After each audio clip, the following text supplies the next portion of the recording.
जय हिंद। देखिए, इसके पहले हम जो है डिस्कस कर चुके थे लोमीज थ्योरम्स के बारे में, है ना। और लोमीज थ्योरम से हम जो लोमीज थ्योरम थी उसमें हम कुछ डिस्कस किए थे, और उसमें डिस्कस ये किए थे कि यदि कोई हमारे पास तीन फोर्स हैं और वो तीनों फोर्स जो है मतलब इक्विलिब्रियम में हैं, ठीक, तो हम जो है उसके जो है रिजल्टेंट जो कैसे मतलब निकाल सकते हैं, है ना।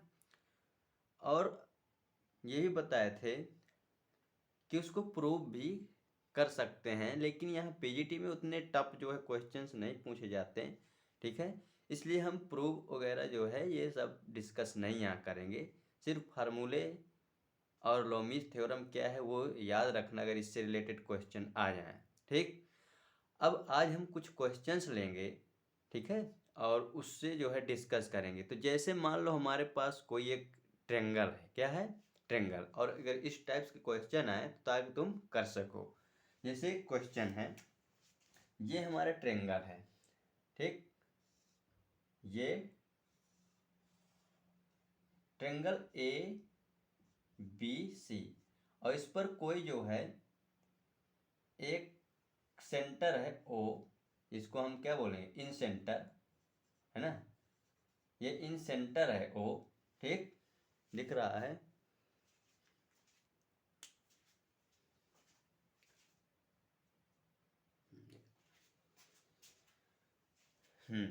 तो ये हमारा इन सेंटर है ना।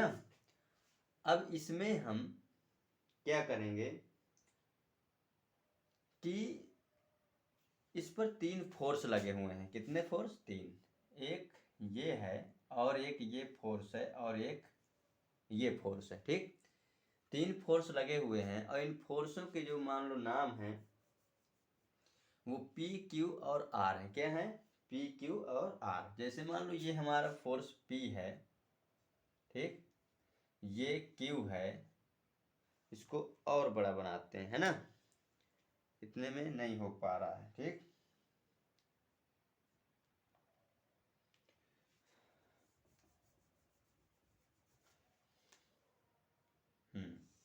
ये ट्रेंगल है और इस पर कोई एक इन सेंटर ओ है और इस पर तीन फोर्स लगे हैं, ठीक, पी क्यू, ठीक, और आर। ये तीन फोर्स लगे हुए हैं और इन सेंटर का मतलब होता है कि ये जो है इनको क्या करेगा, बाइसेक्ट करेंगे। ये जो फोर्स है इस एंगल को क्या करेंगे, बाइसेक्ट करेंगे, मतलब दो इक्वल पार्ट में डिवाइड करेंगे, ठीक।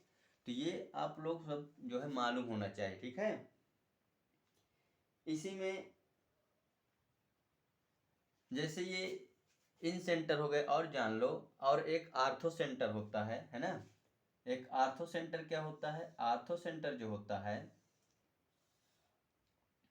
जैसे ये ए बी सी ट्रेंगल है, तो आर्थो सेंटर किसे कहते हैं, ध्यान रखना। ये भी छोटी छोटी चीजें जो है याद में रखना। आर्थो सेंटर वो सेंटर होता है जिसके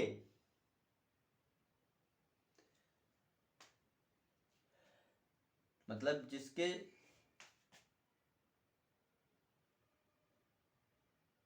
एंगल से जाने वाले जो मतलब क्या है वो कह सकते हैं वर्टेक्स परपेंडिकुलर, यानी शीर्ष लंब, ठीक,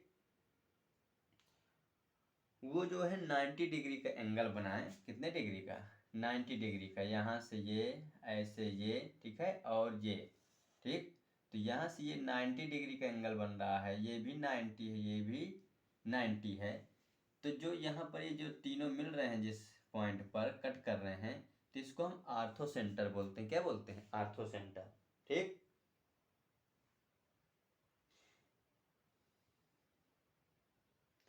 ठीक है, तो ये आर्थो सेंटर कहलाते हैं, मतलब अपोजिट साइड से जो है वर्टेक्स पर जो शीर्ष लंब हम डालते हैं, ठीक।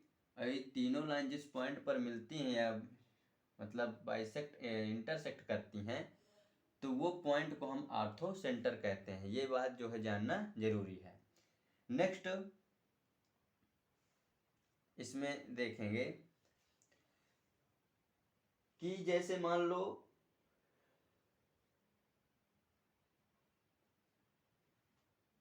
सेंट्रॉयड एक होता है, एक क्या होता है, सेंट्रॉयड। सेंट्रॉयड किसे कहते हैं, जैसे ये ट्रेंगल है, ये क्या है, ये ट्रेंगल है, ठीक, और ये यहाँ पर कोई जो है सेंटर है, ठीक, और इसके सेंटर मतलब क्या करें, मीडियन बनाए। मीडियन का मतलब जैसे यहाँ से हमने एक जो है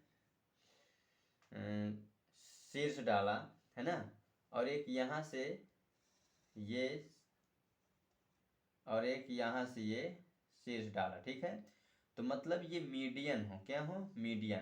तो ये जो मीडियन का मतलब उसे दो इक्वल पार्ट में डिवाइड करें, ठीक है, तो ऐसे जो है सेंटर को हम कहते हैं सेंट्रॉयड। क्या कहते हैं, सेंट्रॉयड, ध्यान रखना। ये किताबें बुक्स पढ़ोगी 9th 10th और 7th वगैरह की, तो उनमें सब ये दिया है, ठीक है, यहाँ सिर्फ हम जानकारी के लिए बता रहे हैं, ठीक। तो ये हमारा क्या होता है, सेंट्रॉयड होता है, ठीक। इसके बाद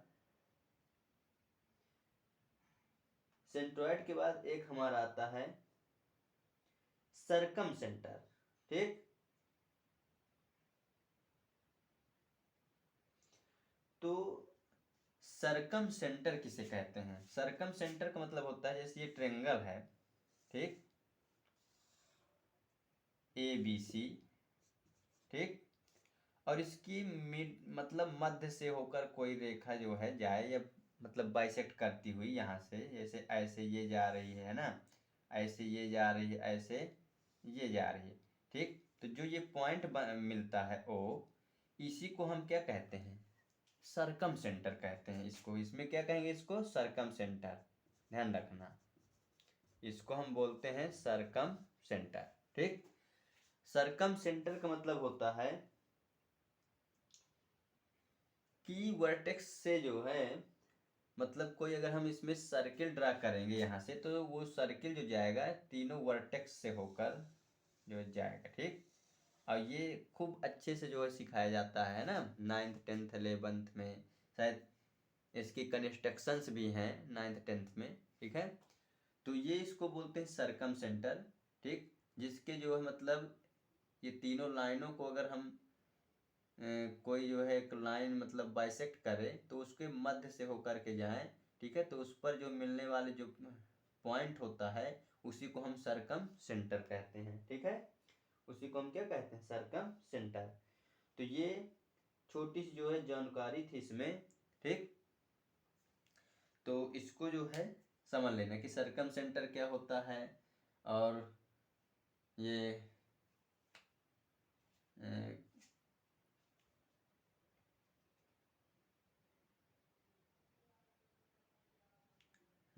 कंट्रॉइड क्या होता है, और आर्थो सेंटर क्या होता है, ये जो है ध्यान रखना।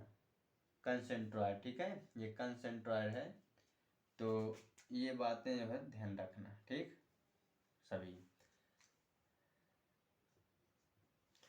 अब इसके बाद हम बात कर रहे थे लोमीज थ्योरम के बारे में, है ना, लोमीज थ्योरम। तो लोमीज थ्योरम क्या होती है ये तुम्हें समझना है। जैसे देखिए,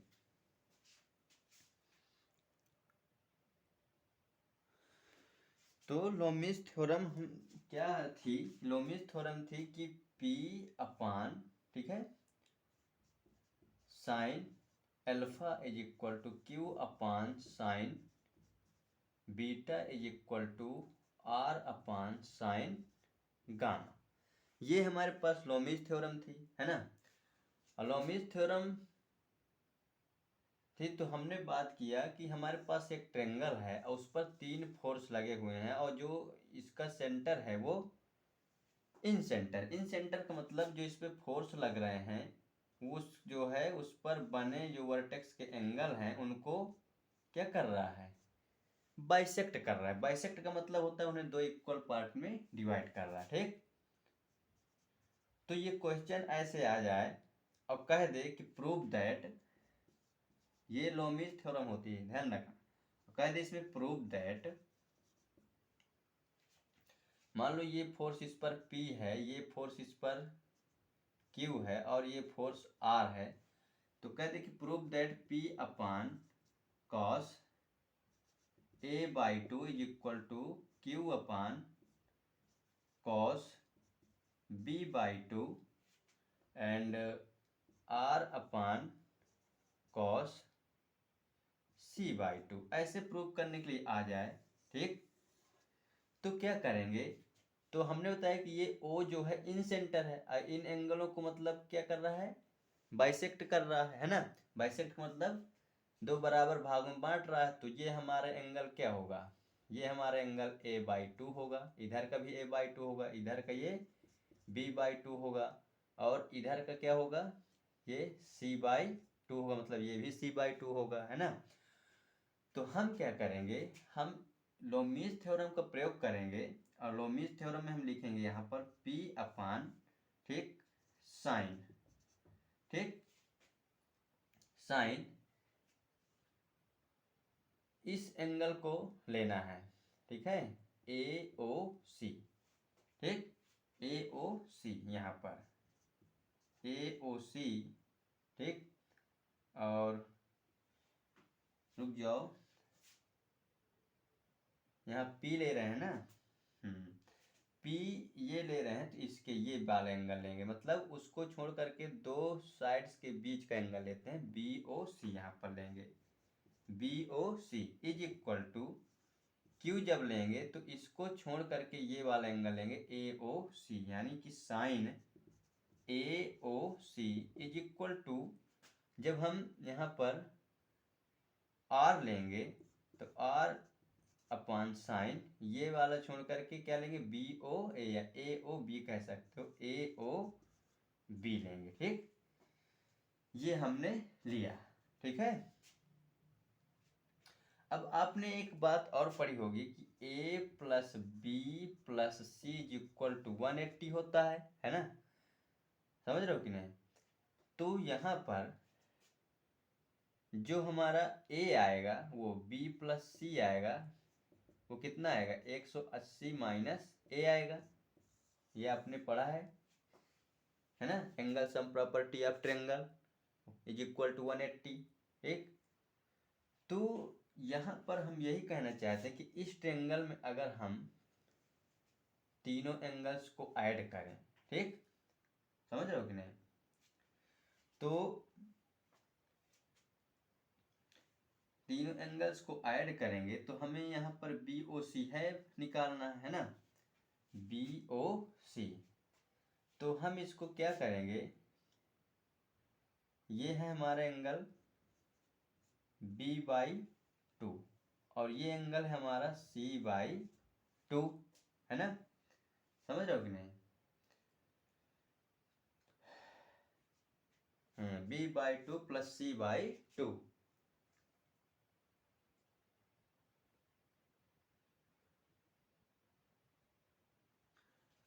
तो जो हमारा ये एंगल आएगा ये वाला, है ना, तो ये वाला एंगल 180 के इक्वल होगा, मतलब इस पूरा, तो हम क्या करेंगे, इन दोनों को इसमें माइनस कर देंगे, मतलब 180 माइनस, ठीक है, 180 माइनस B/2 प्लस C/2, तो यहाँ से 180 माइनस ये कितना आएगा, यहाँ से 2 LCM आएगा तो ये B प्लस C बचेगा, है ना, ठीक। अब देखिए B प्लस C की वैल्यू क्या है, यहाँ पर 180 माइनस A, तो इसके स्थान पे क्या लिख देंगे, 180 माइनस A, तो ये 180 माइनस 180 माइनस A, ठीक, माइनस A, ठीक,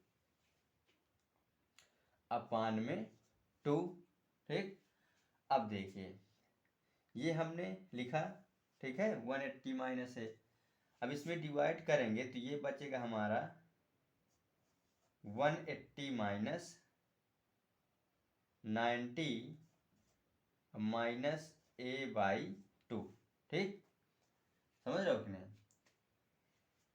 तो बी ओ सी के स्थान पे हम लिख देंगे P अपान साइन, ठीक। अब देखो 180 में 90 जाएंगे तो 90 बचेगा, है ना। तो 90 प्लस a/2, ठीक है। तो यहाँ 180 माइनस a,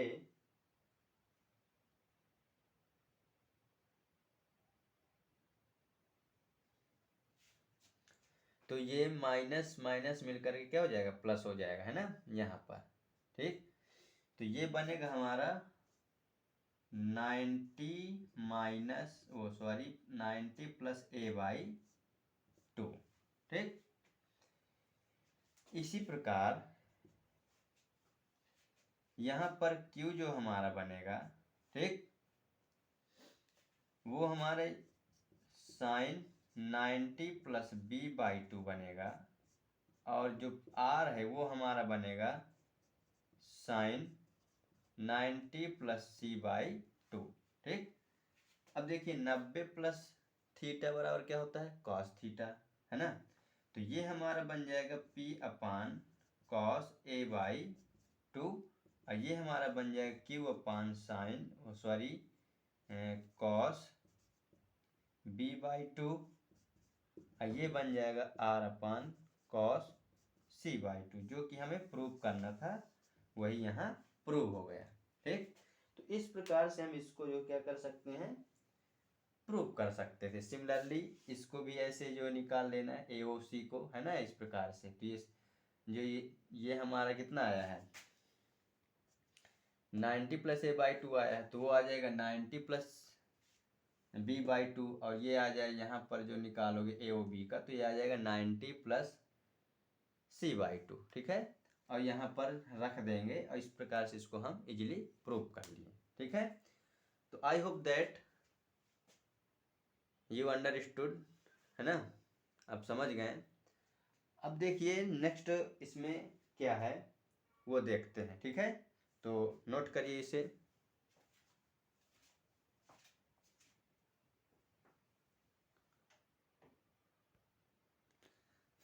देखिए ये क्वेश्चन है नेक्स्ट, कहा है B have 2 rope and from them hang an object which weight is 50 Newton, है ना, and length of rope 3 meter and 4 meter, ठीक, 4 meter, distance between A to B 5 meter, find tension। मतलब कहा है कि हमारे पास इसमें 2 रस्सियां हैं, ठीक, ये, और इनसे जो है एक ऑब्जेक्ट या कोई जो है पार्टिकल मान लो, उसको यहाँ पर हैंग किया गया, लटकाया गया है, और ये हमारी रस्सी 4 मीटर लॉन्ग है और ये 3 मीटर लॉन्ग है, ठीक।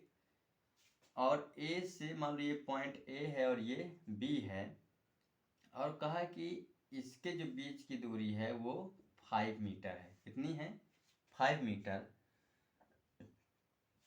तो कहा हमने टेंशन फाइंड करके दिखा दो, ठीक है, दोनों टेंशन। देखिए हमने बताया था कि यहाँ पर ये रोप है, ठीक है, तो उसके किसी भी एंड पॉइंट से हम जो है टेंशन लेते हैं, है ना, टेंशन निकालते हैं। जैसे यहाँ से, है ना, या यहाँ से इसके एंड पॉइंट से टेंशन निकालते हैं।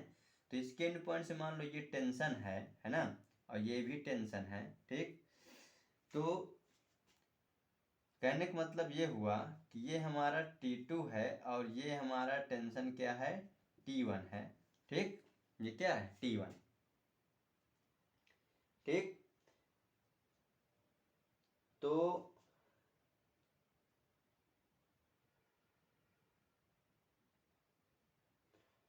तो इसमें क्या होगा, जैसे ये 2 टेंशन है, अब मान लेते हैं कि इसके बीच का एंगल बीटा है और इसके बीच का एंगल यहाँ अल्फा है, ठीक है, समझ रहे हो कि नहीं। तो हमसे कहा है कि हमें ये टेंशन जो है निकालना है, ठीक, ऐसे इस क्वेश्चन में बात किया है। तो आप जानते हैं कि ये पहले तो ये ट्रेंगल पता लगाएं क्या है। तो देखिए अगर इसको चेक करोगे तो इसमें पाइथागोरस यानी PGT theorem, Pythagoras theorem apply हो रही है, ठीक है। मतलब 5 का स्क्वायर और इन 3 का स्क्वायर 4 का स्क्वायर करके ऐड करेंगे तो इसके स्क्वायर की इक्वल आ रही है। तो मतलब ये हमारी हाइपोटेनियस हुई है ना। तो ये हाइपोटेनियस हुई तो इसके जस्ट सामने वाला एंगल कितना होगा, 90 होगा, है ना। समझ रहे हो, ये कितना होगा, 90 होगा, ठीक। अब ये हमें एंगल 90 मिल गया तो हमारे जो लोमीज थ्योरम है वो क्या कहती है कि P अपान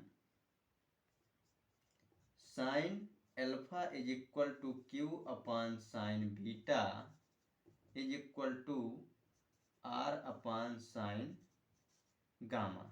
इस फॉर्म में लिख करके हम उसको निकाल सकते हैं, ठीक है। रिजल्टेंट जो भी हमें निकालना है इसमें, जैसे टेंशन निकालना है, टेंशन का रिजल्टेंट, है ना।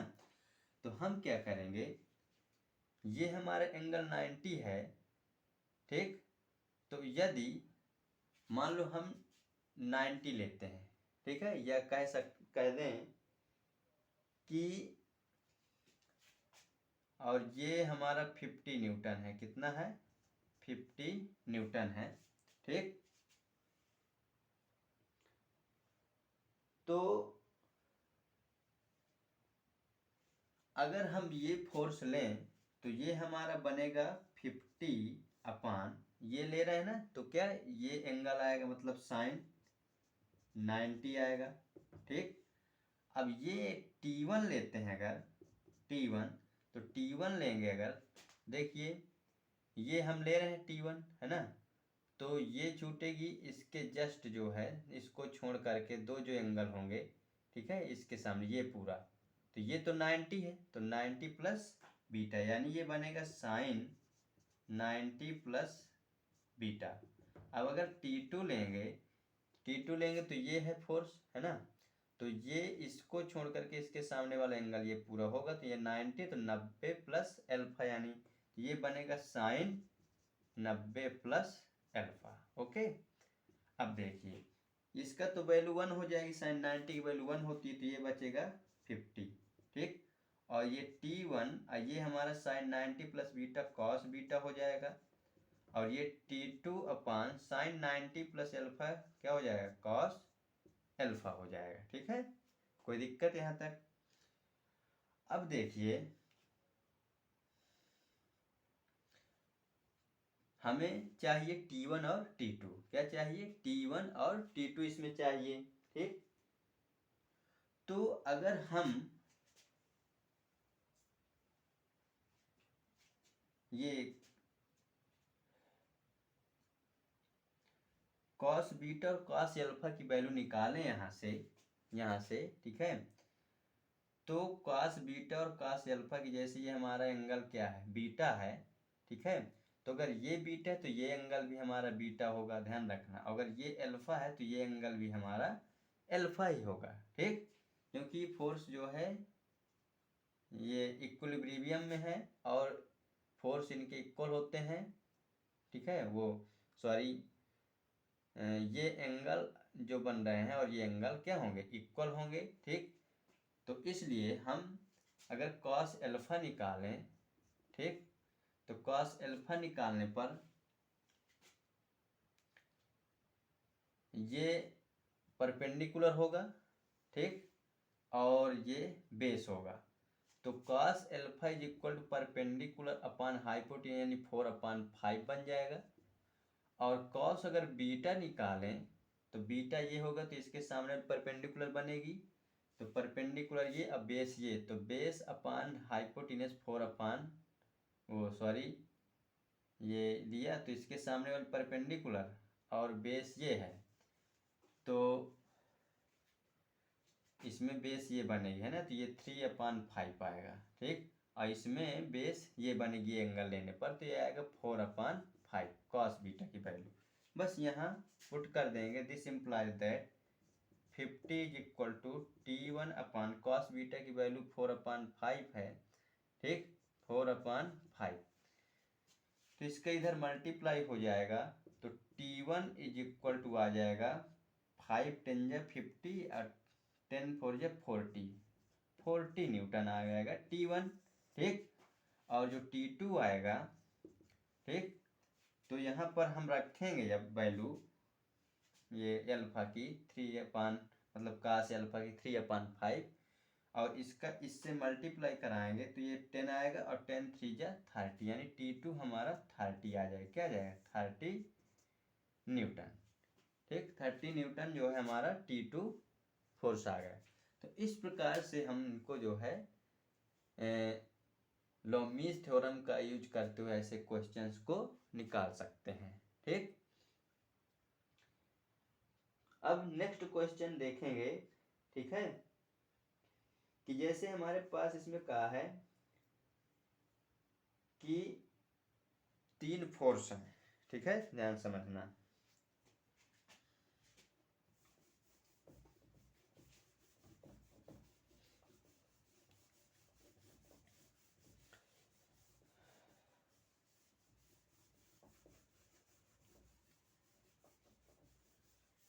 मान लो कि एक ट्रेंगल है, उस पर 3 फोर्स लगे हुए हैं ये। ठीक, ये 3 फोर्स लगे हुए हैं ABC। ठीक, 3 फोर्स लगे हुए हैं और उस पर 3 फोर्स कौन कौन से हैं? PQR। ठीक, PQ और R, ये P है, ठीक, ये Q है और ये R, ये 3 फोर्स जो है लगे हुए हैं। ठीक है, और ये इसका O है, ये क्या है? O। अब आपने ये भी जो है पढ़ा होगा कि B की जो सामने वाली साइड है AC, ठीक, तो उसको हम किससे डिनोट करते हैं? आप लोगों ने पढ़ा होगा, बताओ। मतलब B के सामने वाली साइड को स्मॉल b से डिनोट करते हैं, C के सामने वाली साइड को स्मॉल c से डिनोट करते हैं, और A के सामने वाली साइड को स्मॉल a से डिनोट करते हैं। ये आपने ऐसा खूब अच्छे से पढ़ा है ना, अगर डिनोट करना पड़ जाए। ठीक, तो इस प्रकार से 3 फोर्स लगे हुए हैं, हमसे कहा है। ठीक, और ये हमारा कोई जनरल पॉइंट है O। ठीक, और ये इक्विलिब्रियम में है, तो हमसे कहा है टू प्रूव दैट, यानी हमें प्रूव करना है इसमें कि P/A is equal to Q/B is equal to R/C। ये हमको प्रूव करना है। ठीक, तो लोमीज थ्योरम क्या होती है? P/sin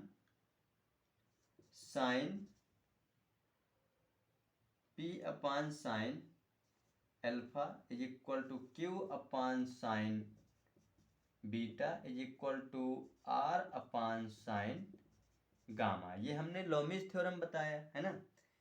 लेकिन एक इसी में, ठीक, एक रूल होता है